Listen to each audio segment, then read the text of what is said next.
Assalamualaikum warahmatullahi wabarakatuh.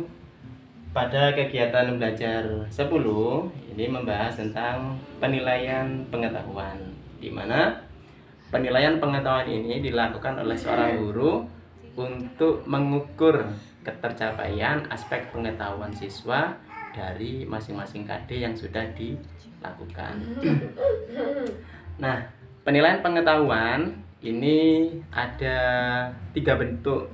Jadi bisa dilakukan secara tertulis, bisa dilakukan secara lisan, dan bisa dalam bentuk penugasan. Untuk penilaian pengetahuan secara tertulis ini bisa dibuat 2, boleh pilihan ganda, boleh dibuat uraian. Dan dalam penyusunan soal tertulisnya atau baik itu pilihan ganda maupun yang uraian ini harus memenuhi beberapa ketentuan yang sudah ditetapkan. Misalkan di dalam syarat-syarat dalam penulisan soal pilihan ganda ini, soalnya itu harus sesuai dengan indikatornya. Jadi tidak boleh antara indikator dengan soal ini bertentangan. Kemudian soal yang dibuat ini tidak bersifat sara atau terdapat ujaran kebencian. Kemudian disesuaikan antara materinya dengan kompetensi yang dicapai. Kemudian bentuk pilihan gandanya ini harus logis. Kemudian terdapat satu kunci jawaban yang benar.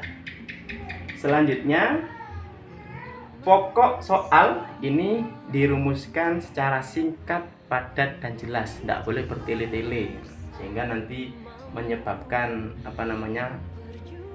kesulitan siswa dalam memahami soal itu.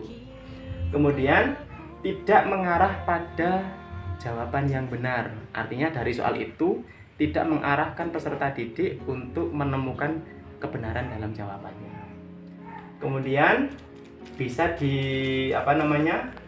dalam bentuk gambar atau grafik, yang dimana gambar atau grafik yang dibuat itu harus jelas. Kemudian dalam penyusunan bahasanya ini harus sesuai dengan Kamus Besar Bahasa Indonesia atau sesuai dengan ejaan yang benar. Dan pilihan jawabannya ini tidak boleh terulang. Terus bagaimana ketika soal yang disajikan itu dalam bentuk uraian?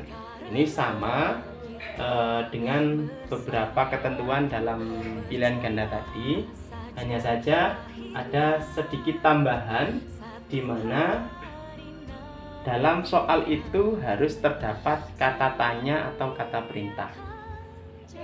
Kemudian tidak mengandung kata yang bisa menimbulkan salah pengertian. Terus bentuk yang kedua yaitu lisan. Jadi tes lisan ini beberapa ketentuannya adalah pertanyaan yang diajukan itu harus sesuai dengan kompetensi dan materi yang ditempuh oleh peserta didik. Kemudian pertanyaan itu bisa mendorong peserta didik untuk mengkonstruksi jawaban secara mandiri, artinya berdasarkan jawaban sendiri. Bentuk yang ketiga yaitu tes penugasan. Beberapa ketentuannya adalah tugas yang diberikan kepada peserta didik ini mengarah pada indikator yang dicapai. Kemudian dikerjakan tugas itu dalam proses pembelajaran. Kemudian disesuaikan taraf perkembangan peserta didiknya. Dan yang terakhir ketentuannya adalah ada waktu atau ada ketentuan waktu atau rentan waktu dalam mengerjakannya. Demikianlah hasil resuman dari penilaian aspek pengetahuan. Terima kasih. Wassalamualaikum warahmatullahi wabarakatuh.